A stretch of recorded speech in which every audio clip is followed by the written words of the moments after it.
Predators have taken on soldiers, cops, yakuza, xenomorphs, and so much more.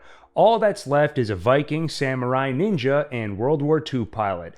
Thank God now we knock them all out in one go with Predator, Killer of Killers, the animated film from Dan Trachtenberg, who was responsible for resurrecting the franchise with 2022's Prey.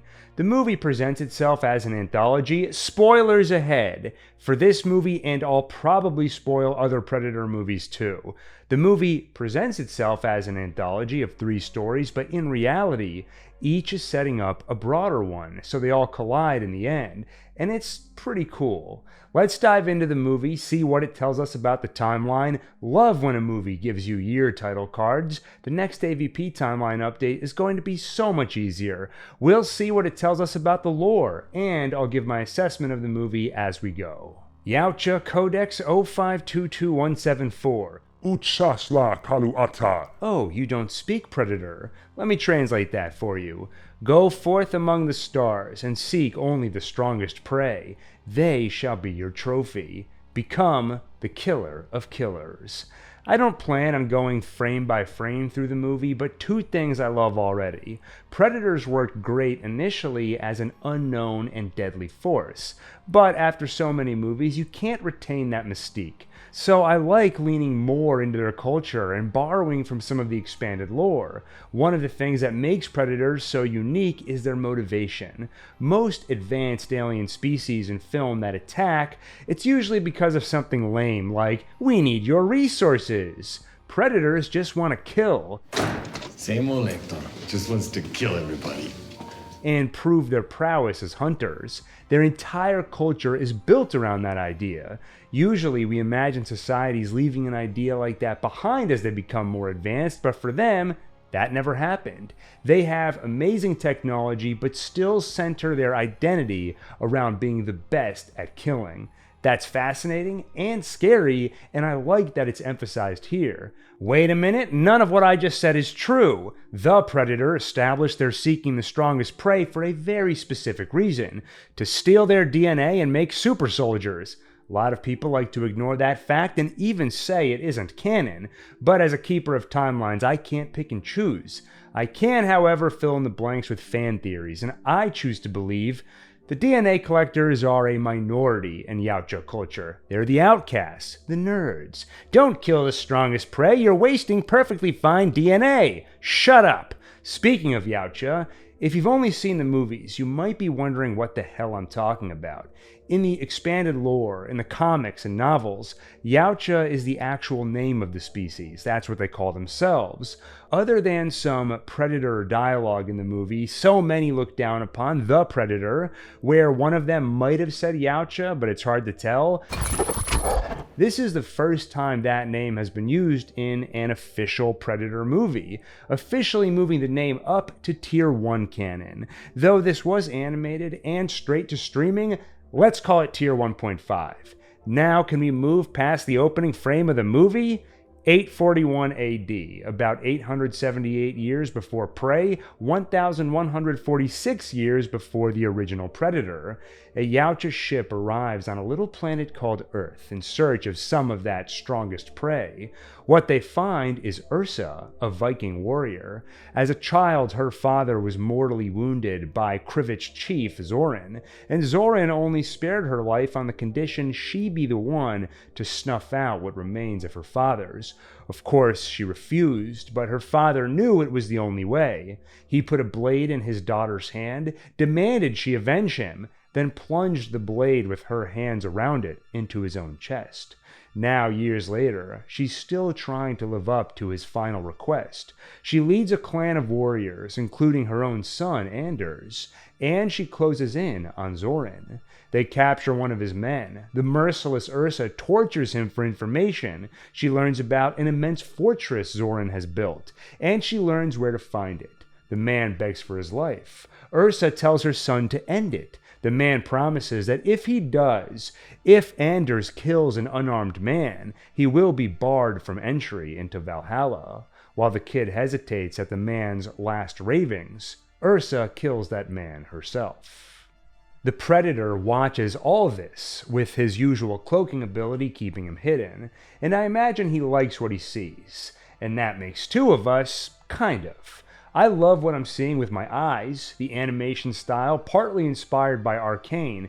It strikes that perfect balance between beautiful hand-drawn, with the sense of real 3D space, but without the artificial feeling 3D can sometimes have when done poorly. Personally, I'm also just boring in the way that when it comes to comics or animation, I like stuff that looks like it's trying to look real. Anything overly stylized takes some getting used to from me. But that's just a me problem and not a problem at all because this looks pretty real. So my eyes are happy, but my brain a little less happy.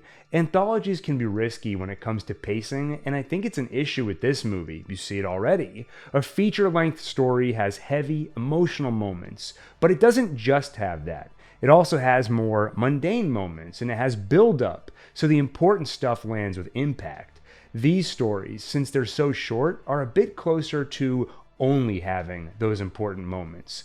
Only a few minutes into the movie, you already have, "Son, do you know why we fight? Not for gold, but because our enemy is still out there. Son, you must take this man's life. You'll never get into Valhalla. Son, you are old enough now. It's time I tell you what really happened to your grandfather." Every moment is important, so none of it is. Instead, it feels like the movie is taking itself too seriously and comes across a bit cheesy. Spoilers, the samurai and World War II stories have the same issue, but at least the samurai one has way less dialogue, so it's less noticeable. But if you keep watching, you find out the dialogue and story overall are entirely second to the main attraction, the action. So let's get there. They arrive at the fortress. "What's the plan, Ursa?" "I'm gonna knock on the front door." I hate that trope. It's supposed to come across as the main character is so badass, they don't need a plan. They can just walk right up to the enemy's front door. But to me, it always comes across as kind of stupid, and I think more badass than walking through the front door is planning. Strategy. Maybe that makes me a nerd, like one of those DNA collecting predators. But then what? Does that make Rambo a nerd too? I've always believed that the mind is the best weapon. And then the action. It's fantastic. It's all done in one continuous take, following closely behind Ursa. So they had to think through and animate every frame of what she does. Nothing is hand-waved, and you don't feel cheated like in that scene from Final Reckoning, where instead of Tom Cruise eviscerating those guys, you just see Haley Atwell wincing at the violence. Yes, I know it was a joke, but it fell weirdly out of character for those movies. Of course, a oneer is great and all, but the actual content of the fight is important too. And in most of the action scenes in this movie, including this one, they find a way to make it unique. Like Ursa's shields, where she's removed a portion to create jagged edges. Now her dual shields are just as much weapons as they are, well, shields. It turns her into Captain America, but instead of bloodlessly knocking people out with her throws, she cuts them to pieces. Watching her block a bunch of arrows before slicing and dicing people is so satisfying, and the almost video game-like third-person view gives you a feel for how far she is from the goal, that fortress where the target of her vengeance, Zorin, awaits. And at the end of the oneer, when she cuts the guy's head off by pushing him into the shield she wedged into the doorway, magnificent. Now, all the Predator movies have a degree of action, but usually as part of a broader story of humans using their problem-solving skills to overcome the odds against a vastly superior killer alien.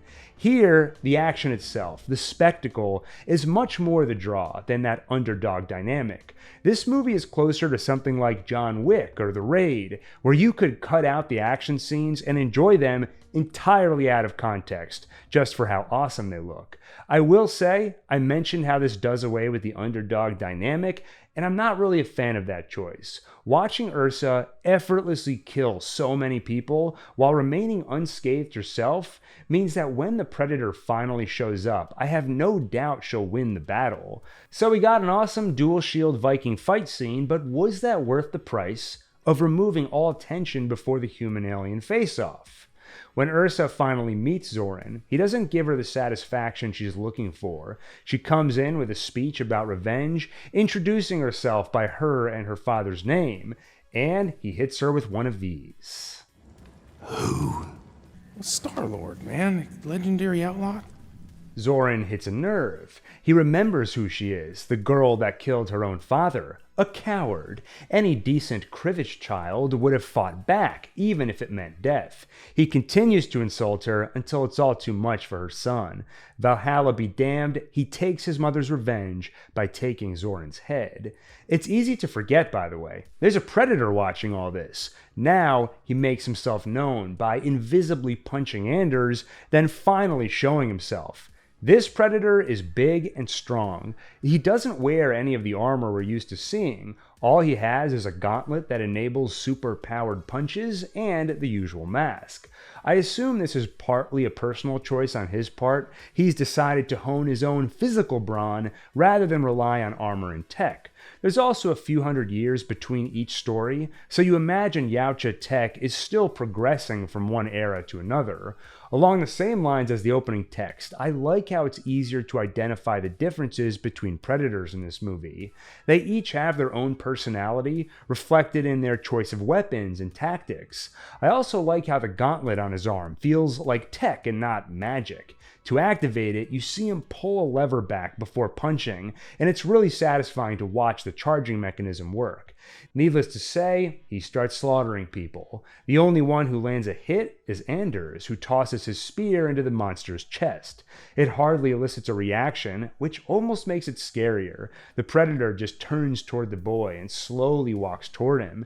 And that kid's presence in the battle does add some degree of stakes, because while Ursa's victory feels assured, he is someone vulnerable. To save her son, she attacks the predator. But while she keeps the monster busy, the fortress attacks. In a manner of speaking, the building is collapsing and some debris lands on her son. The predator hits Ursa with a charged punch, powerful enough to knock the building completely down and nearly send her off the snowy mountainside. She survives by blocking the punch with one shield that ends up in pieces and by using the jagged edge of the other one to catch herself on the mountainside, until pieces of that mountain knock her down and she falls under the ice, where she survives by breathing some air from the thin layer between the ice and water. Love that moment. I will definitely take anything that harkens back to the original spirit of using brains, not just brawn, to survive. Speaking of which, this is the scene of Schwarzenegger getting covered in mud and realizing the predator needs his body heat to see. Like him, Ursa under the ice is camouflaged to the alien's infrared vision. He takes off the mask. Now he's serious. She gets out of the ice and dodges the energy blast from his gauntlet by sliding across the ice. Then, more brains. She gets an anchor chained around his gauntlet. They both go under the ice. They fight until she grabs that lever, activates the gauntlet, and allows the energy blast to knock her back to the surface while launching him down, impaling his head on the anchor below. Back above water, she runs to her son. "Mother, did you kill the monster?" And he dies. And it didn't land for me for reasons I already talked about above. Too many meaningful and powerful moments without enough build-up or room to breathe moves things from dramatic to melodramatic. She holds her son's body before suddenly she's in a Predator spacecraft with an electronic collar around her neck and a Japanese man sitting in the room with her. If I had a nickel for every time that exact thing has happened to me, this is our first hint of where the broader story is heading. Predators seek the strongest prey. If that prey wins, they're collected for a purpose to be revealed later. That Japanese man was also collected. Where and when from? On to the next story. Japan, 1609. Prey was 1719, so we're still about 110 years before that. This one's more of a feel-good story. Beautiful scenery, trees, two brothers playing with sticks and paper boats, forced to fight by their samurai master father to determine who inherits his mantle. One refuses, the other scars his cheek, forcing him into exile. 20 years later, after their father dies, he comes back for revenge, not to kill his brother, but just to return that scar. Okay, maybe not that feel good, but in a world of predators, you take what you can get. Like the first story, there's some melodrama to get through, then amazing action. There'd be risk of the action getting old when that's all the story has to offer, except they continue to be creative and bring elements that feel unique even before the Predator shows up. In this case, the excommunicated brother has become a ninja and has to sneak back into the castle, so while he fights, you also watch his struggle to remain stealthy and quiet. He has to stop a man from ringing a bell, stop a body from falling, stop a body from ringing a bell, all while fighting. It makes for a really fun scene, especially the when someone else sounds the alarm anyway, and it's like, what was the point of all that? When the two brothers actually fight one-on-one, it's also fun thanks to the variety of weapons. Vengeful Brother brought a few other items in addition to the sword. Throwing knives, chain, sickle. In comparison to the more creative battles, I did find this one a tad less satisfying because it's a bit more conventional, and it feels like it's supposed to mean so much more, brother against brother, but I'm just not invested in it. To be fair, relax, it's also just an appetizer to the main Predator event. Ninja Brother Kenji, best Samurai Brother Kiyoshi, gives him an equivalent scar, then puts his sword away. But when you come for revenge, you don't necessarily get to dictate precisely how much revenge you take. It's like pouring water into the coffee maker. Sometimes you accidentally put too much and it dilutes the flavor. So I know exactly how he feels when the railing breaks and his brother falls to his death. No, he actually lives, but Revenge Brother doesn't know it yet.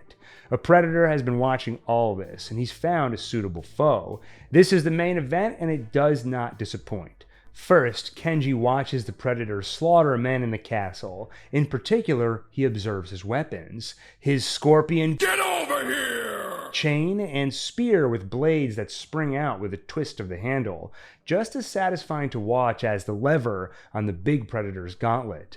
Once the Predator spots Kenji, it's a race across rooftops. My favorite part is the sound it makes when he slides down the roof and you hear the click-clack of each individual shingle. You get it multiple times, the jumping and sliding. It's a great new environment for a Predator fight. The ninja eventually ends up on the ground, where he and his brother are forced to join forces. It's a tad predictable where this is heading. We know Kenji has to win the fight, so he ends up on the Predator ship, and we know Kiyoshi has to die to match the thematic arc from the first story. Come for revenge, lose a family member. Son if you're a Viking, brother if you're a ninja. It's in the Yautja Codex. My favorite part is a small moment. After Kiyoshi is mortally wounded, he almost loses his head because the Predator is about to twist the handle of his spear. Thanks to his earlier observation, Kenji knows those blades are about to spring out, so he quickly pushes his brother out of the way. There's something inherently gratifying watching someone adapt to a new threat without it being spelled out. Like, we don't need Kenji muttering to himself, the blades stick out when he twists the thing. If ever someone's head is near the stick, I better make sure to move it before he twists that thing. At one point, the Predator gets a hold of Kenji's sword and starts fighting Kiyoshi with it. And those are the moments where you have to stop being a critic for a second, just sit back and bask in how awesome this is. A Predator sword fighting with a samurai, and that's the beauty of animation. Like comic books, it's a medium that allows you to expand possibilities, stretch imagination beyond the confines of a live-action film. I love that the West is starting to embrace more mature animated projects like Invincible, Castlevania, yes, I even like Nocturne, I hope it isn't canceled, and this, so cool. Like Ursa in the Gauntlet, Kenji ultimately uses the Predator's own weapon against him.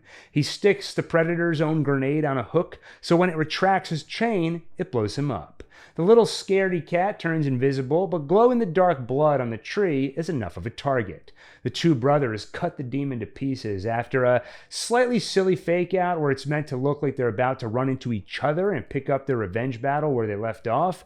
But when they charge ahead, it's not to attack each other, it's to end the Predator. Finally, they sit together. Kiyoshi dies, and Kenji moves on to a better place. The inside of a Predator spaceship next to a Viking and a World War II pilot from Florida. Wait a minute, a Viking from 841, a ninja from 1629, and now a pilot from 1942? What the hell?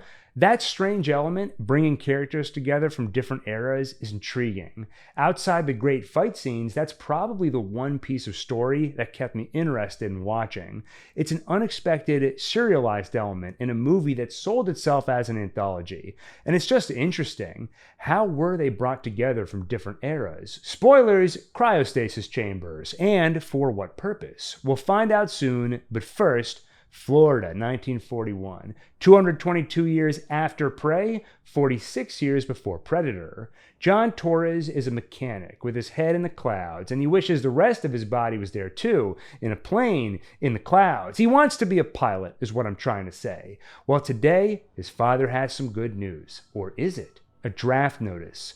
This story has some of the usual melodrama, this time between Torres and his father telling him how you'll have to look out for yourself from now on. Stop relying on me so much to bail you out. One aspect I did enjoy is that after a couple of serious and stoic characters, Torres is a nice change of pace. He brings more personality, humor, and a non-revenge-oriented story arc. 1 year later, he's on duty in the North Atlantic, where he works on making repairs to his plane. The others encounter something in the sky. No one looks at what took down the one guy's plane, and no one listens to his pleas. Hooks in the sky! Hooks in the sky! Except Torres. Like the others, his keen observational skills and ability to learn from what he sees will be what saves him. While Commander Vandy, voiced by Michael Biehn, Kyle Reese in The Terminator, Corporal Hicks in Aliens, and the rest of his men take to the skies, unaware of the alien threat waiting for them. They take on their human enemies, while Torres inspects the piece of Predator tech left on the downed plane. A big scorpion Get over here! chain, but for the planes instead of people. Torres tries to get out a warning, but no one will listen, so he ignores commands and heads up there himself. Now we get to the highlight, the fight scene. Does this segment find a unique spin as well? Yes. We've seen dogfights, and even dogfights with aliens. But how about if the alien kills pilots by shooting a giant harpoon through them before it retracts back, eviscerating the pilot and the plane? Or how about the retractable net we've seen that squeezes until the person in it is dead? What does that do to a plane? There's also a moment that would have been a lot more impressive if I hadn't just seen Tom Cruise do it in real life, where Torres has to climb on the side of the plane mid-flight. He does it because one of his drop tanks catches fire, forcing him to kick it off the wing, and it becomes a target for the Predator's harpoon. That's how Torres learns it's drawn by heat. Soon, only Torres and Vandy are left. By now, the commander appreciates the talent and problem-solving abilities Torres brings. So he asks for a plan, and Torres has one. If it's drawn by heat, they can camouflage by getting cold. They'll climb, cool off the engines, then shut them down. But Torres needs more time, and Vandy will give it to him. He doesn't shut his engine down. Instead, he becomes a target himself. He loses his head and gives Torres the few seconds he needs to get above the clouds and shut down his engine. Now, he isn't flying, but he is falling with style. And he's invisible to the alien. He takes advantage of the camouflage to shoot at one of its engines. It appears to do some damage, but not much. Time for a plan B. He turns the engine back on and flies into enemy territory, where the Predator craft will be a much bigger target than Torres himself. So that Predator craft draws much fire from the French army, enough that it crashes underwater. The battle is won?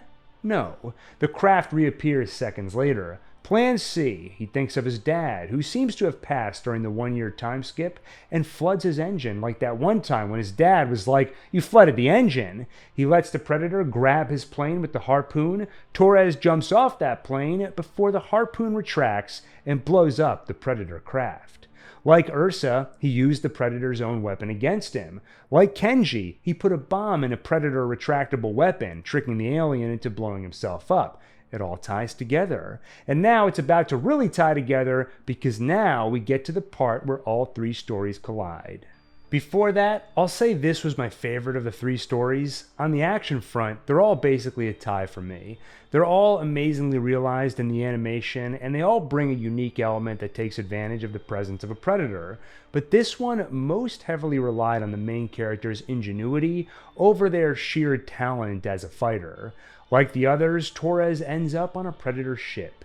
Though in his case, it takes a tad longer. He gets to go home first, back to his dad's auto shop, and then he's abducted. I like that moment because it felt like a classic alien abduction in a field, complete with crop circles.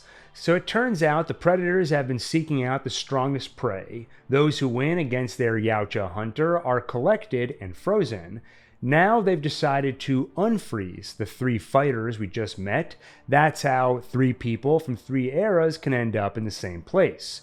When is this place, by the way? We don't know. It could be around 2025 now. It could even be in the future. The movie leaves it ambiguous, and so does Dan Trachtenberg, who had this to say: I very specifically didn't label a year because I didn't want to paint myself into that corner, but I do think Torres was asleep for quite some time. So the closest answer we have is quite some time after 1942, though there is a clue we get shortly, which I'll dive into in a bit. To what end are these three unfrozen? The Predators drop them into a gladiator stadium, possibly on the Predator homeworld, for a fight to the death. Only one will live, by killing the other two, thereby becoming a killer of killers. And then that champion will have a chance against the big guy, the Predator in charge, nicknamed the Grendel King by Ursa. Are those xenomorph tails he's wearing, perhaps as trophies from killing that ultimate prey? According to co-director Josh Wasung, I would say the fans should interpret that the way they want to interpret it. I mean, we wanted to design that Predator with a regal elegance mixed with brutality, and that's what spoke to us about that. And we honestly were having fun imagining where they might have come from, but we really wanted to leave it to the fans to imagine where each of those skeletons and pieces of various creatures that he clearly has conquered and where they might have come from. So, maybe.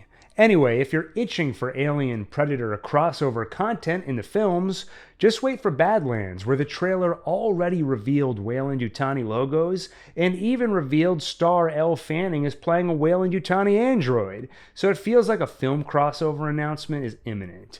Back to the gladiator match. Ursa, Kenji, and Torres must fight each other, or the collars around their necks will explode Battle Royale style. How do the Predators communicate this? The collars also have translators which convert Yautja's speak to each fighter's native language. I guess they already made the update to iOS 26. For the battle, each is given a weapon reflective of their era. Ursa gets an axe, Kenji gets a sword, and Torres, well, the Predators screw this one up a little. They give him a gun, but one from the wrong century, which is pretty funny. Which gun? The one that belonged to a man named Raphael before he gave it to a Comanche woman named Naru in 1719 in the movie Prey. In the credits of that movie, we saw some Predators returned after she defeated the one hunting her. And spoilers for this movie, we'll see at the end, they froze her just like Ursa, Kenji, and Torres. It's the same pattern. She showed herself as worthy, so she joined their frozen trophy collection, and presumably that's how they got the gun. We'll see that gun again in Predator 2, released in 1990, takes place in 1997. At the end, after Lieutenant Michael Harrigan defeats a Predator, he's given that same gun as a trophy. There's a potential clue there for when this movie takes place. We'll come back to it later. In Torres' hands, that gun is mostly useless, but where he is useful is piloting. And if instead of fighting, Ursa and Kenji could get him on one of the aliens' ships, he could fly them out of here. Could he really? Am I the only one who is always skeptical when a human gets on an alien ship and it's like, how different could it be? Then they push some buttons to fly the thing? Anyway, the language barrier makes it tough for them to work together, but Kenji is on board. After all, he only managed to defeat one of the demons through teamwork, so he sees the value in partnering up. Ursa? She just wants to fight so she can die in battle and join her son in Valhalla, until the younger fighters remind her of her son. Okay, time to work together. Too bad Torres was swallowed by a big monster. On the bright side, that monster also bit off a predator's arm, so before he's digested, Torres gets a hold of that arm and the device on its wrist. Outside the belly of the beast, Ursa and Kenji kill it. Its body is pushed out of the ring and into the Predator facility. Off-screen, Torres escapes from the belly of that monster, returns to the ring on a Predator speeder bike where he uses the device off that Predator's arm to free Ursa and Kenji of their collars. They get to the ship, fight the Grendel King. Kenji sacrifices an arm, Ursa sacrifices her life, allowing her boys to escape. But it's not that easy. The Grendel King announces it's time to go hunting and releases a fleet of ships to go after Kenji and Torres. As for Ursa, she's put back in cryostasis and put back in a warehouse, which according to Trachtenberg was the codename of the movie while they were making it. Appropriate, I'd say, because it is the big addition to the lore. The ending is basically Raiders of the Lost Ark, except instead of a warehouse full of supernatural artifacts, it's a warehouse full of frozen fighters from many eras and species, definitely not all human. And among them we see, yes, Naru from Prey. That's a fun idea that ties the movies together in a way that kind of makes sense. It's also just an interesting element that opens the door to great storytelling possibilities in the future, where now fighters from different eras can be mashed together with predators. And I'm sure we're all thinking the same thing. This is great setup for a Mortal Kombat style video game where you pick fighters by scrolling through the warehouse and choosing who you want to unfreeze. It could include characters from every movie and all kinds of aliens, like the River Ghost from Predators. It should be noted, while this is a big lore addition for the film franchise, it's not the first time the idea was shown. Ever since Disney acquired Fox, Marvel has been putting out Alien and Predator comics. They're even doing crossovers like Predator vs. Wolverine and Aliens vs. Avengers. Well, their 2022 series, Predator: The Preserve, had the Predators collecting people from different time periods, putting them in hypersleep, and then releasing them into a preserve to be hunted. It doesn't look exactly like the warehouse in this movie, but we do actually get a glimpse of where all these people are stored. Now, in Killer of Killers, it's unclear if we're meant to assume this is something predators do in general, or if it's just this Grendel King's thing. Earlier movies established they take skulls and spines as trophies.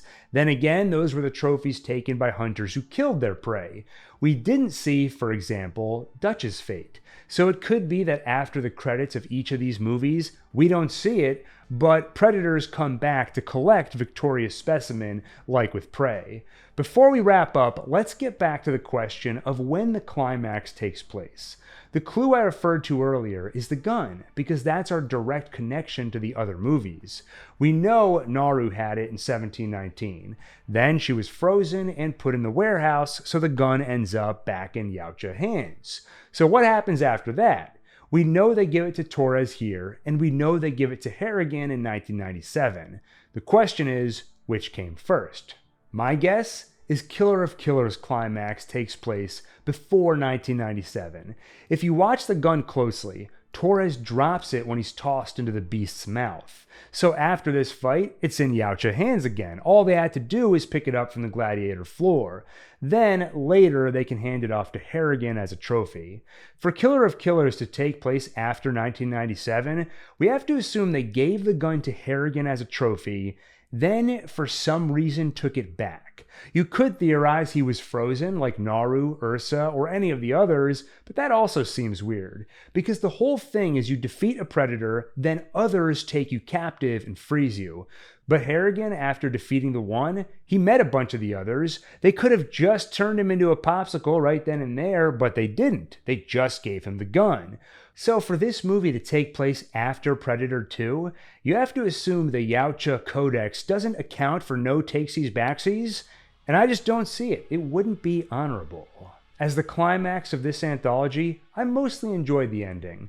I didn't get too invested in each individual story, but by the end, I did feel invested enough in these particular characters I wanted to see them survive. It was hard to imagine how they could end up working together, considering how hopeless things felt with those callers and the language barrier on top of that. Things were tense, especially after Torres is swallowed, and it comes down to Ursa versus Kenji, with Kenji flat out refusing to fight. It was satisfying to watch the transition happen to them finally working together, though it was undercut by how out of character it felt for the brutality I expect from this world. A character getting swallowed by a monster, then showing back up to save the day at the last second feels very, I don't want to say Marvel, well, I guess I just said it. And he doesn't just survive the belly of the beast and show up at the last moment. He also does the thing I hate twice. I already mentioned he gets on the ship and figures out how to fly it somehow. On top of that, he figures out how to work the Predator wrist computer. How does he know which button takes off their collars and which button blows them up? It makes it all feel cheesier than I'd like, especially for a movie in this world. In keeping with the original, I want it to be a brutal world where survival against a predator is near impossible. It pushes you to the limit, not just of your ability, but the very limit of human strength and ingenuity. On the action front, I've already complimented the movie so much, and it keeps it up until the end. It's great watching the combination of fighting styles between Ursa and Kenji, even Torres, who uses the Predator's ship as a weapon itself to blast the Grendel King away. Ultimately, this movie was definitely worthwhile. Despite some shortcomings in the story and dialogue, the action and visuals more than make up for it. I would love to see more stories told in this animation style, especially as a way to delve into areas which might not have the mainstream appeal necessary to justify big budget theatrical releases. Hey, it could even be a good way to bring Dutch back. Based on what we see here, it's reasonable to think he might have been frozen and stowed away like the others. And in animation, you wouldn't have to do any weird de-aging stuff. Then again, Schwarzenegger's attempted returns in the Terminator franchise haven't worked all that great, so maybe best to move on. Let's wrap it up there, but stay tuned. I will update the AVP timeline to include this movie, the upcoming Predator Badlands, and Alien Earth. I'll also do more videos like this one for those upcoming projects, and more Alien Predator content in general. With that, thank you for watching, and see you on the next One Take.